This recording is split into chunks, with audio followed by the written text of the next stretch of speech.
Now, I said, regarding human nature, compare the effect of education and the lack of education to an experience like this. Imagine human beings living in an underground cave-like dwelling with an entrance a long way up, which is both open to the light and as wide as the cave itself. Now, they've been there since childhood, fixed in the same place with their necks and their legs fettered, able to see only directly in front of them because their bonds prevent them from turning their heads. Now, light is provided by a fire burning far above and behind them, and also behind them, but on higher ground, there's a path stretching between them and the fire. Now, imagine that along this path, a low wall has been built. Like the screen in front of puppeteers, above which they show their little puppets. I'm imagining it. Then also imagine that there are people, along the wall, carrying all kinds of artifacts that project above it. Statues of people and other animals made out of stone and wood and every material. And as you'd expect, some of the carriers are talking and some of them are silent. This is a strange image you're describing, Socrates. And strange prisoners. They're like us, bruh. Do you suppose, first of all, that these prisoners see anything of themselves or of one another besides the shadows that the fire casts on the wall in front of them? I mean, how could they, since they have to keep their heads motionless throughout life? What about the things being carried along the wall? Isn't the same thing true of them? Of course. And if they could talk to one another, don't you think they'd create names for the things that they see passing before them? They'd have to. And what if their prison also had an echo from the wall facing them? Do you think that they'd believe that the shadows passing in front of them were talking whenever one of the carriers passing along the wall was also talking? Yeah, well, yeah, I certainly do. Then the prisoners would, in every way, believe that the truth is nothing other than the shadows of those artifacts. They must surely believe that. All right, consider then, what would it look like if those prisoners were released from their bonds and cured of their ignorance? Imagine that something like this happened. Suppose that one of them was freed and suddenly compelled to stand up, turn his head, walk, and look up toward the light. He'd be in pain and confused by the brightness, unable to see the things whose shadows he'd seen before. What do you think he'd say if we told him that what he'd seen before was inconsequential? But now, because he's a bit closer to the things that are and is turned towards the things that are more, now he sees more correctly. Or, to put it another way, if we pointed to each of the things passing by and asked him what each of them is and compelled him to answer, don't you think he'd be at a loss? And that he'd believe that the things that he saw earlier were truer than the ones that he was now being shown. Much truer. And if someone compelled him to look at the light itself, wouldn't his eyes hurt? And wouldn't he turn around and flee towards the things that he's able to see, believing that they actually clearer than the one that he's being shown now? He would. And if someone dragged him away from there by force up the rough, steep path and didn't let go of him until they had dragged him into the sunlight, wouldn't he be pained and irritated at being treated that way? And when he came into the light, with the sun filling his eyes, wouldn't he be unable to see a single one of the things now said to be true? He would be unable to see them, at least at first. I suppose then that he'd need time to get adjusted before he could see things in the world above. At first, he'd see the shadows most easily, then images of men and other things in water, then the things themselves. Of these, He'd be able to study the things in the sky, in the sky itself, more easily at night, looking at the light of the stars and the moon than during the day, looking at the sun and the light of the sun. Of course. Finally, I suppose, he'd be able to see the sun, not the images of it in water or in some alien place, but the sun itself, in its own place, and be able to study it. Necessarily so, Socrates. And at this point, he would infer and conclude that the sun provides the seasons and the years and governs everything in the visible world. It is, in some way, the cause of all the things, even the things that he used to see. It's clear. That would be his next step. What about when he reminds himself of his first dwelling place, his fellow prisoners, and what passed for wisdom down there? Don't you think that he'd count himself happy for the change and pity those others? No doubt. And if there had been any honors or praises or prizes among them for the one who was sharpest at identifying the shadows as they passed by, and who best remembered which ones usually came earlier, and which shadows came later, and which shadows came simultaneously, and who could therefore best predict the future, do you think that our man would desire these rewards, or envy those among the prisoners who were honored and held power? Instead, wouldn't he feel, with Homer, that he'd much prefer to work the earth as a servant to another, one without possession, and to go through any sufferings, rather than share their opinion and live as they do? I suppose you'd rather suffer anything than live like that. Consider this too. If this man went down into the cave again and sat down in the same seat, wouldn't his eyes, coming suddenly out of the sun like that, be filled with darkness? Most def. And before his eyes had recovered, the adjustment would not be quick, while his vision was still dim. If he had to compete again with the perpetual prisoners and recognizing the shadows, wouldn't he invite ridicule? Wouldn't it be said of him that he'd returned from his upward journey with his eyesight ruined, that it isn't worthwhile even to try to travel upward? And as for anyone who tried to free them and lead them upward, if they could somehow get their hands on him, wouldn't they try to kill him? I think they would. This whole image glaucon must be fitted together with what we said before. The visible realm should be likened to the prison dwelling, and the light of the fire inside it to the power of the sun. And if you interpret the upward journey and the study of things above it as the upward journey of the little soul to the intelligible realm, then you'll grasp what I hope to convey, since that is what you wanted to hear about. Whether it's true or not, only the God knows, but this is how I see it. In the knowable realm, the form of the good is the last to be seen. It is reached only with difficulty. Once one has seen it, however, one must conclude that it is the cause of all that is correct and beautiful in anything, that it produces both light and its source in the visible realm, and that in the intelligible realm, it controls and provides truth and understanding, so that anyone who is to act sensibly, in private or in public, must see it. I have the same thought, at least as far as I'm able.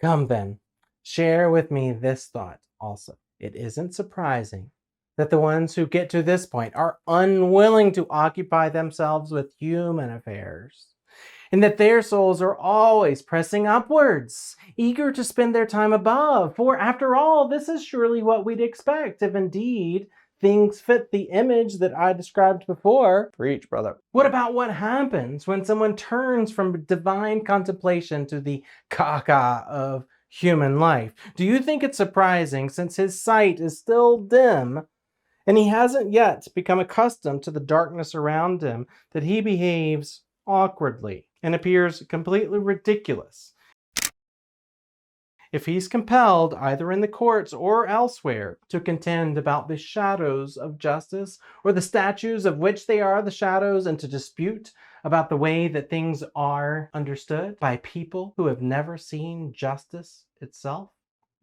That's not surprising at all. No, it isn't. But anyone with any understanding would remember that the eyes may be confused in two ways and from two causes. Namely, when they've come from the light into the darkness, and when they've come from the darkness into the light.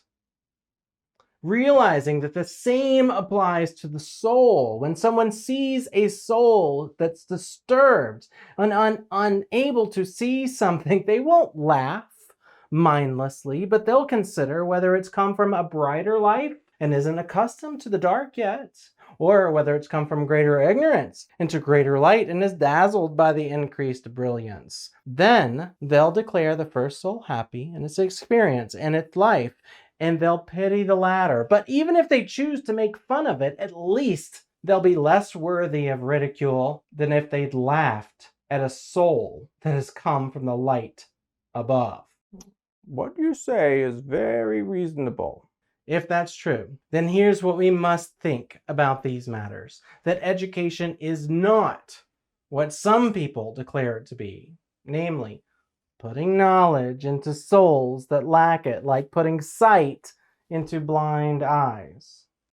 They do say that. But our present discussion, on the other hand, shows that the power to learn is present in everyone's soul, and that the instrument with which each learns is like an eye that cannot be turned around from darkness to light without turning the whole body. This instrument cannot be turned around away from that which is coming into being without turning the whole soul until it is able to study that which is and the brightest thing that is, namely the one that we call the good. Facts. Then, education is the craft concerned with doing this very thing, this turning around, and with how the soul can most easily and most effectively be made to do it. Education is not the craft of putting sight into the soul. Education takes for granted that the sight is there, but that it isn't turned the right way or looking where it ought to look. And it tries to redirect it appropriately. So it seems. Now, it looks as though the other so-called virtues of the soul are akin to those of the body, where they really aren't there beforehand, but are added later by habit and practice. However, the skill of reason seems to belong above all to something more divine, which never loses its power, but is either useful and beneficial, or useless and harmful, depending on the way it is turned.